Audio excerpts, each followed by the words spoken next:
Gordon, can you tell us your experience about Gong Puja? What's Gong Puja?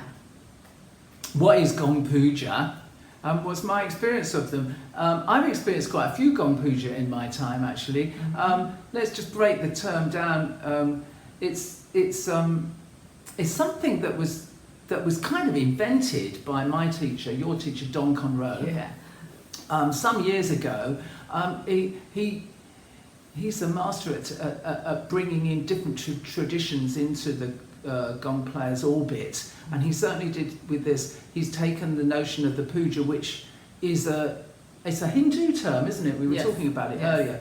A devotional act of worship, I think, is how you define a puja in the Hindu religious tradition, and we brought it into the Gong playing arena, and it's a wonderful all-night experience. Only at night?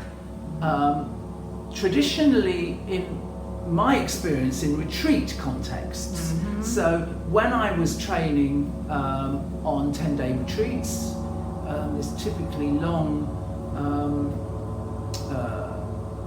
training experience, towards the end of that 10 days we'd have a Gong Puja overnight, and ideally, depending on the time of the year, it's the ideal time is sunset to sunrise. But in fact, the way that Don conceived it, it was 450 minutes. 450. It's 10 times of 45 45 minutes is the length of the Gong bath. We say is the optimum time for the length of a Gong bath. So 450 minutes is 10 times that. That's the length, and as I say, depending on the time of the year and where you are in the world, ideally it would be from sunset to sunrise, but you can't always get that. But I mean, typically it's around, my experience would be, it would start around 10 p.m. and last until around about 6 o'clock-ish. Well, my maths isn't good, but I'm not sure that's around 6. Around those timings. Why play so long? 450 minutes. Now, there's a couple of things that we need to make clear about this. As I say, traditionally in a retreat context, all the people on the retreat who've been learning how to play the Gong would take part in the puja one after the other, in a kind of a relay. The teacher or the person running the puja would generally start the puja and play for 45 minutes, and then hand over to the next person who's taking it on, hand over, and often the teacher would also end. They kind of bookend the puja, start and end in the morning. And so you'd have this curious situation where the gongs would not be silent for this whole extended length of time. Keep almost the same volume or the vibration? The other unusual thing about the Gong Puja is that the people who are taking part in it are lying down in the space that the Gong. They're not going off to their bedroom to go to sleep and then woken up to play. They're lying in the space, in the Gong space, very often just on a yoga mat on the ground. I mean, it can be quite a hard floor. Some people get very elaborate. They get very elaborate blow-up beds and sheepskins and duvet covers and all sorts of bed mattresses they'll bring in. I remember at one retreat centre in England where we raided all the bedrooms and got out all the mattresses to lie on, so we were nice and comfy. But my earliest experience was just on a hard yoga mat. What's it like? I think that's the next question. No, my first question: why is it so long? Why is it so long? I mean, what's the purpose? What's the purpose of it? If normally people sleep 8 hours, so why not we play 8 hours or 9 hours? Why is it 4-15 minutes? Kind of. Well, we've already got to we've already got this notion of it being 10 times, so it's a kind of a multiple of an optimum length. But it is actually you say some people sleep 8 hours, 9 hours. It is kind of supposedly an overnight. It's an alternative to a sleep experience. I think this is the point. It's over a sleeping period, and what's it like to be in this experience? Because some people do go to sleep.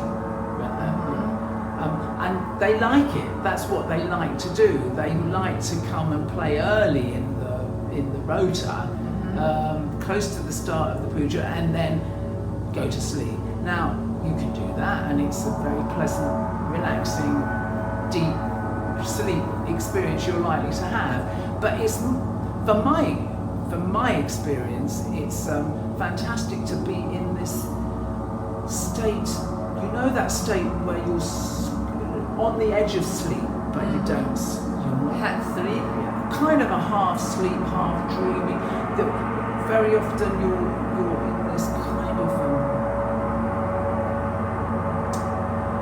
it can almost be like an out-of-body experiences that you have in that kind of state. All kinds of light dreams, different to sleeping. Your body is being subjected to this and this resonance for a long extended period of time. This has an impact on your state of mind. I think the silence at the end when the gong suddenly, finally stops sounding, when the last gong is, because the other thing is we use these big gongs and we play them fairly gently, not too loud. Sort of medium quiet, loud enough for them to sound, but not too loud, and at a constant level. We're not building up into crescendos and things. It's a nice wave, slow, long wave type sound, which is ideal for this to get into this sort of half sleep, half dream state. What we find at the end of it is that the silence can be very, very profound. Puja, and we always recommend that we have a long period of meditative silence at the end. It can often be accompanied, if you're in a nice environment, by bird song. I always remember the most in the early morning. Yeah, in the early morning, it just can be absolutely wonderful to have. We say silence. Well, it's not silence. The people aren't chatting. So sweet. Just the bird song. It's so beautiful. People can sometimes they'll do a chant or the breathing exercise or a yoga practice afterwards and organise it. I'm not a big fan of that. If you want to do your chanting and your pranayama and all that stuff, do it before you start the puja at the beginning, I think the end is the time for silence and contemplation. Some people, I often like to, after a fairly short while, a few minutes, get out of the gong space, and if you're in a beautiful rural environment, just walk in the nature. My first Gong Puja experience was in the Patagonian Andes in Argentina, in this exquisitely beautiful mountain area. So I just always remember going out into the mountain air in the morning. It was amazing. So if you want to follow us on YouTube channel, please subscribe and press the bell. That's a notification for you if we have new video come up, and give us a thumb up. We'll see you next time about more and more stories about the sound therapy